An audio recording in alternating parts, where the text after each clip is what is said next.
18장의 내용입니다. 1절에서 8절은 아브라함이 천사를 대접하는 장면입니다. 천사를 대접하다. 9절에서 15절은 사라를 통해서 아들을 주실 것을 예언합니다. 16절에서 21절은 소돔과 고모라에 대한 심판이고, 그 다음 22절에서 33절은 아브라함의 중보기도입니다. 롯을 위한 중보기도. 자, 하나님께서 아브라함한테 17장에서 내년 이맘때 아들을 낳으리라 그랬어요. 그리고 며칠이 지났는지 몇 달이 지났는지 모르는데 하루는 밖을 내다보니까 특별한 사람 세 사람이 오는 거예요. 눈에 보기에 보통 사람처럼 보이지 않는 거죠. 좀 특별하게 보이는 거죠. 외모가 뭐 빛이 난다든지 아니면 너무나 귀족처럼 보였다든지 하여간 뭐 특별하게 보였어요. 그래서 급히 장막에서 나아가서 그분들을 모셔다가 앉혀놓고 대접을 합니다. 그래서 송아지를 잡고 또 고운 가루를 갖다가 반죽해서 빵을 만들고 이렇게 해서 대접을 하는 거예요. 성경학자들이 이 부분에서 세 사람을 이렇게 얘기합니다. 한 사람은 하나님이시고 두 사람은 천사였다.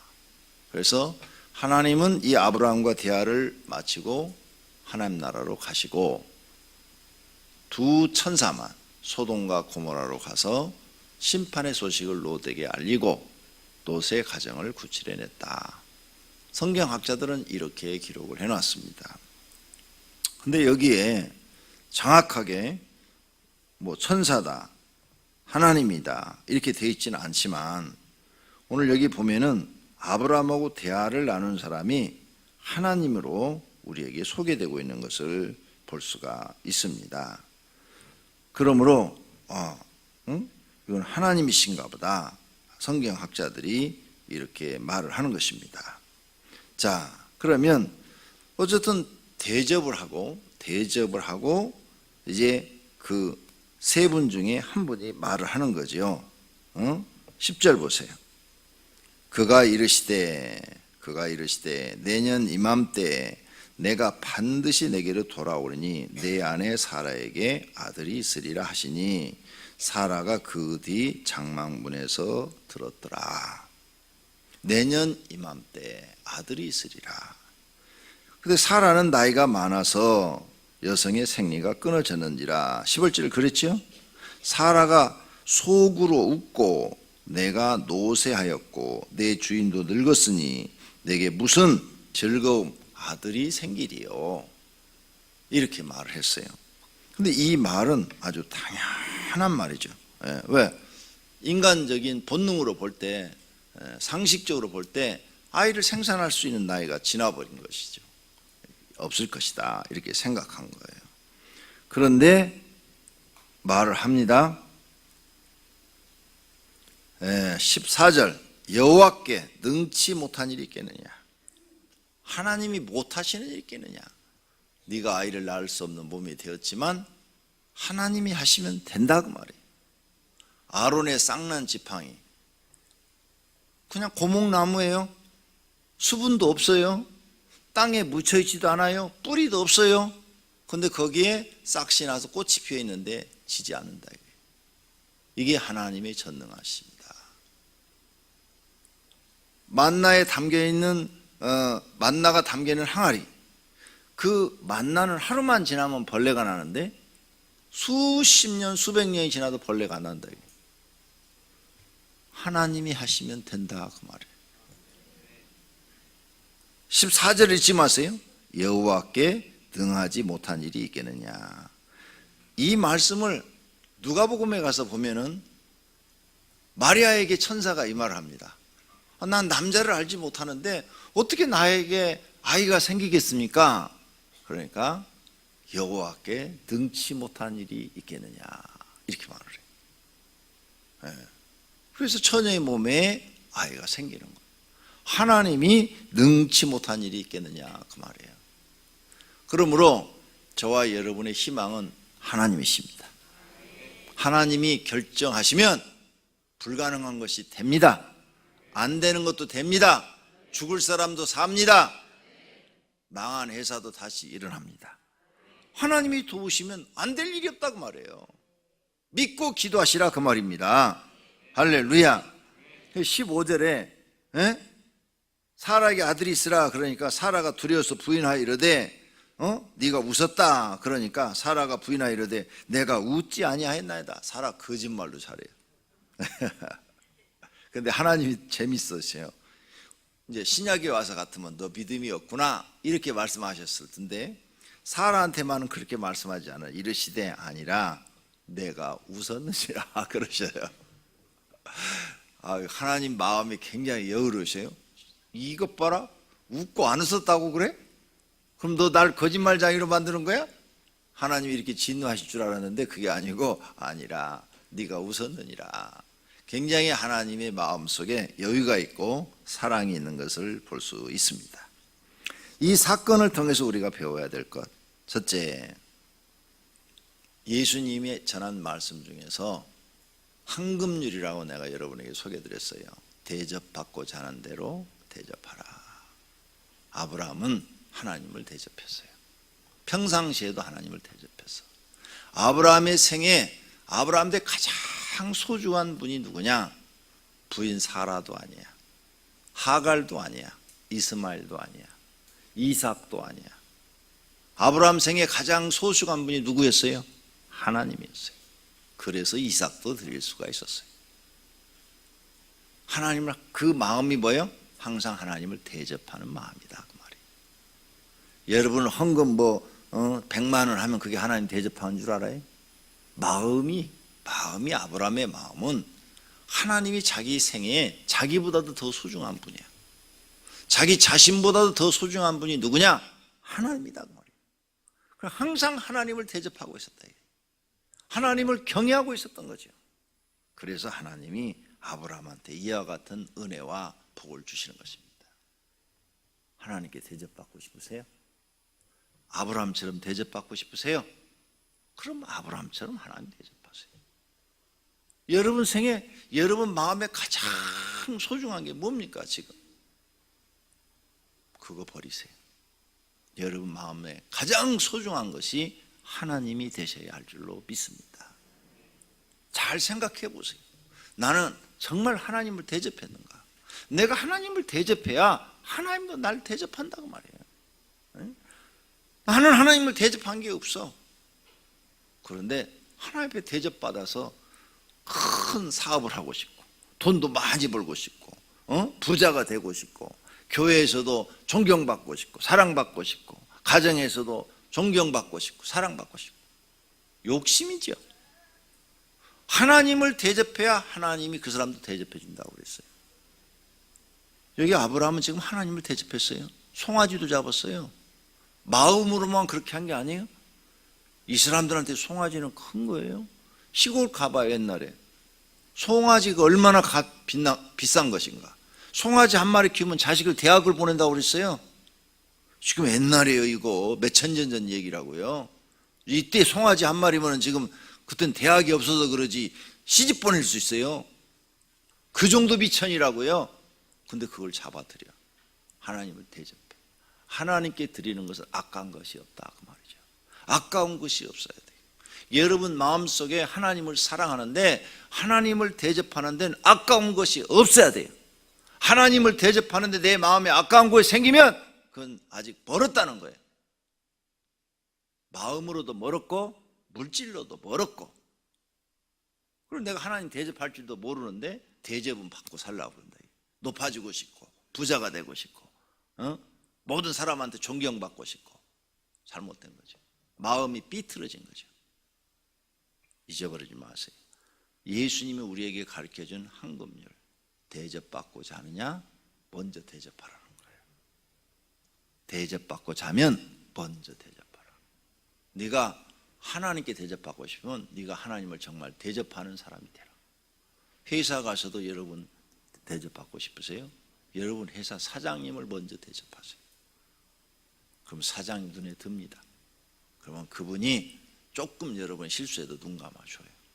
근데 대접할 줄 모르고 받을 줄만 아는 그런 사원은 자릅니다. 저건 감사를 모르는 녀석이야. 저건 인간미가 없어. 아무리 잘해줘도 저건 인사성도 없고 저건 틀렸어. 사람이 틀렸다고 딱 생각되지면 그 사람은 쓰지를 않습니다. 대접하는 거 배우세요. 어려서부터 대접하는 거 가르치세요. 사람과 사람 관계는요, 그 대접하는 데서 굉장히 마음이 진해집니다. 가까워진다 그 말이에요. 근데 이 대접할 줄을 몰라. 이 친구들을 만나다 여러분 그러잖아요. 여러분이 밥을 10번 사면 친구가 한두 번은 사야지. 10번을 사도 맨날 얻어만 먹는 친구는 다음에 만나기 싫어요. 만나기 싫어요. 저 친구는 말이야, 지 쓸 건 다 쓰면서 맨날 남을 만나면 얻어만 먹지 한 번도 안 사네. 커피 한 번도 안 사. 그런 친구는 만나고 싶지 않아요. 저건 인간미가 없어. 어떻게? 참 사람들이요, 이 감사를 몰라요. 감사. 예수님의 가르침을 아무리 들어도 못 깨달아. 무슨 말인지를 몰라. 대접하는 것부터 배우셔야 돼요. 하나님을 내가 정말 얼마나 아브라함이 이렇게 하나님을 일생 동안 대접을 하니까 하나님이 아브라함의 이름을 온 세상에 퍼져서 아브라함! 그러면 모르는 사람이 없어요. 지구상에. 불신자들도 아브라함! 그러면 알아요. 그렇게 하나님이 그의 이름을 해줬다. 그래서 이렇게 말도 안 되는 100세의 아들을 주고 그 아들을 통해서 하나님의 뜻을 이루어 나가신다. 두 번째, 아브라함이 젊었을 때 이삭을 주어서 아이를 낳더라면 하나님의 전능함이 보이지 않는 거죠. 그죠? 젊었을 때 아들을 낳더라면 뭐 누구나 다 낳는 건 뭐. 지금 뭐예요? 아들을 생산할 수가 없어요. 지금 사라가 얘기했잖아요. 11절에 낳을 수가 없다고. 도저히. 그러니까 하나님의 전능함을 보여준 거예요. 봐라, 나는 인간이 아니고 신이다. 신이라는 것을 보여준 거죠. 그래서 우리는 꼭 기억해야 돼요. 여러분이 할 수 없을 때 하나님은 일을 하십니다. 여러분이 할 수 있을 때 하면은 여러분은 하나님을 조금 믿는 척 하다가 중지해 버려요. 할 수 없을 때. 도저히 내 힘으로 할 수가 없어. 하나님, 정말 할 수가 없습니다. 더 이상 살 수가 없어요. 하나님, 내 생명을 걷어가세요. 여러분이 이렇게 완전히 항복했을 때 하나님이 일을 하셔요.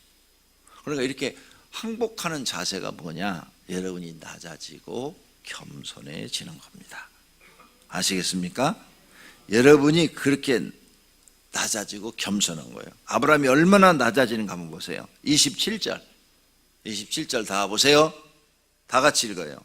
아브라함이 대답하여 이르되 나는 티끌과 재와 같사오니 감히 주께 아뢰나이다. 아멘. 봐요. 아브라함이 얼마나 낮아져요? 티끌과 재와 같다고 그러잖아요. 네. 정말 여러분이 하나님을 알게 되면 낮아지게 돼 있어요. 난 아무것도 아니야. 티끌과 재와 같은 거야. 있으나만 하는 존재야. 그러니 하나님을 하실 수 있습니다. 여러분이 그렇게 죽어져야 돼요. 그래서 여러분 이제 여러분 힘으로 머리를 짜갖고 뭐 사업도 해보고 장사도 해보고 뭐 가정도 꾸려보고 여러분 머리로 다 하는 거야. 근데 다 안 돼. 여러분 뜻대로 다 안 돼. 노력해 또 안 돼. 또 노력해 안 돼. 또 노력해 안 돼. 안 돼. 이제 다 포기해. 이제 내가 할 수 있는 게 아무것도 없구나. 하나님이 이제 나 죽을 지경이에요. 죽게 생겼어요. 목숨이 지금 살아있는 게 지금 신기할 정도예요. 죽겠어요. 그래서 여러분이 죽어야 돼. 죽어야 그때 하나님이 일을 하신다고. 그래야 하나님이 했다고 여러분 입에서 말을 해. 여러분이 살아있을 때 하나님이 도와주시면 여러분이 했다고 그래. 그래서 여러분은 하나님 완전히 죽여버리시는 거야. 근데 안 죽으려고 바둥바둥 하고 있네.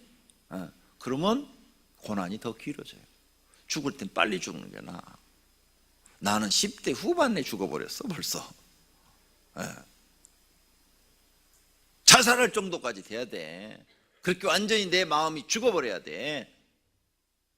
그때부터 하나님이 일을 하시기 시작하는 거예요. 모세도 그랬어요. 80대에서 다 죽었어 이제. 쓸모없는 인간 됐어. 그때 하나님이 일을 하시기 시작하는 거예요. 지금 여러분 살아있어요? 그럼 아직 하나님이 일하실 때가 안 됐어. 완전히 죽으셔야 돼. 그래야 하나님이 일을 하신다니까. 그래야 하나님의 영광이 나타나고 하나님의 전능함이 나타나셔. 비밀이 이게 성경에 다 그래. 아브라함뿐만 아니야. 다윗도 완전히 하나님이 죽여버려. 그래서 그냥 그 가족들까지 전부 아말렉한테 다 잡혀가게 만들잖아요. 근데 그때 이제 막 부하들까지도 다윗을 죽이려고 그때 하나님이 일을 하시기 시작하라. 놀라운 일들이 일어나요. 그래서 예수님이 말했어. 너희가 나를 따라오려거든. 뭐라고? 자기를 부인하고. 근데 여러분이 하나도 부인이 안 돼 있네. 아이고, 내가 째려만 봐도 시험 들어. 하나도 안 죽었어. 내가 째려만 봐도 목사님이 날 째려봤어? 그러고 시험 들어. 그러니 어떻게 죽었어요? 죽어야 되는데, 나를 부인해야 되는데 아직 성경 깨달으려면 멀었어. 내가 볼 때 아이고 저 사람 성경 깨달으려 아직 멀었어. 죽어야 돼. 죽어야 하나님이 일을 하세요. 나를 위하여 죽고자 하는 자는 살겠고, 분명히 예수님이 그랬어요. 주님을 위하여 죽고자 하는 자는 산다고 그랬어요. 근데 주님을 위해 죽고자 하는 마음이 없어. 그러니 하나님이 어떻게 일을 하셔? 여러분이 살아있는데, 여러분이 살아있으면은 하나님 앞에 감사합니다 이렇게 말 한마디 하고 끝내버리는데, 완전히 죽은 다음에 하나님이 도와주시면, 우리 허장 선교사님 지난 주일날 오신 분처럼 완전히 자기가 다 깨져버린 거야. 평생 불구가 된 거예요. 이제 죽었다 살아나기도 했지만 평생 불구가 됐어. 얼마나 절망적이겠어요. 그때 하나님이 손을 탁 타치하니까 완전히 새 사람이 되어버리잖아요. 할렐루야. 여러분 죽어야 새 사람 된다니까. 안 죽었어요? 오늘 아침에 죽으세요. 야, 이렇게 해서 하나님의 역사가 일어난 줄로 믿습니다. 마지막으로 소돔과 고모라를 심판하시겠다고 그러시네. 이때 아브라함이 중보기도를 합니다. 그렇죠? 중보기도에서 소돔과 고모라에 있는 롯의 가정을 살려요. 네. 그렇죠? 만약 이때 아브라함이 중보기도 안 했으면 그냥 심판해 버리신 거야. 롯도 죽은 거야. 오늘 본문을 보니까 중보기도가 얼마나 중요한지를 우리에게 가르쳐주는 장면이에요. 아시겠어요? 여러분의 중보기도가 여러분 가족을 살리시는 거예요. 남편을 위한 중보기도, 자식을 위한 중보기도, 부모를 위한 중보기도 반드시 하셔야 되는데 아브라함처럼 하셔야 돼요. 어느 정도로 해요? 아이고, 50명, 40명, 30명, 20명, 10명, 50명에서 45명, 45명에서 40명, 40명에서 30명, 30명에서 20명. 얼마나 하나님이 승기를 할 거야. 너 나 갖고 장난하냐? 이 정도로 하나님 앞에 중보기도를 해요. 보통 끈기가 아니야. 아브라함 자기가 지금 말 한마디 잘못하면 벼락 맞아 죽을 수도 있어. 그런데 그걸 각오하고 10명까지 내려가. 읽어봐요. 10명까지 내려가는 게 쉬운 일인가? 전능하신 하나님 앞에 그 말 한마디 한마디 엄청 조심하잖아요. 32절 아브라함이 또 이르되 주는 노하지 마옵소서. 내가 이번만 아뢰리이다. 거기서 의인 10명을 찾으시면 어찌하시려나이까. 얼마나 겸손하게 일합니까? 이렇게 해서 롯의 가정을 살리는 줄로 믿습니다. 여러분의 중보기도 얼마나 했습니까? 여러분 가족을 위해서, 여러분이 아는 사람을 위해서 얼마나 중보기도 하셨습니까? 중보기도 아직 부족합니다. 아브라함처럼 하시기를 바랍니다. 그래서 여러분 가족을 다 살리시기를 바랍니다. 할렐루야. 기도하십시다. 하나님 감사합니다. 오늘 또 아브라함을 통해서 많은 것들을 배웁니다. 하나님, 저희들이 정말 바른 신앙이 무엇입니까? 성경이 가르쳐준 대로 행하게 하소서. 그리하면 하나님이 우리를 귀하게 대접해 주실 줄로 믿습니다. 하나님을 대접하고 하나님을 내 생에 가장 소중한 분으로, 내 목숨보다도 더 소중한 분으로 하나님을 대접하면 하나님도 우리를 대접해서 우리를 귀하게 여기시는 줄로 믿습니다. 그 신앙을 배우게 하소서. 중보기도하게 하소서. 중보기도하게 하소서. 아브라함처럼 간절한 마음으로 사람을 살리겠다는 마음으로 중보기도하게 하소서. 하나님이 들어주실 줄로 믿습니다. 주님 앞에 특별 새벽기도 소원 예물을 드렸습니다. 이 소원 적은 것 주님이 다 아십니다. 사라가 속으로 웃었는데도 다 아셨다고 그랬습니다. 이 마음을 주님께서 받으시었고 이들을 소원을 이루어 주시옵소서. 그 외의 헌금도 주님 받아 주시옵소서. 예수님의 이름으로 기도드립니다. 아멘.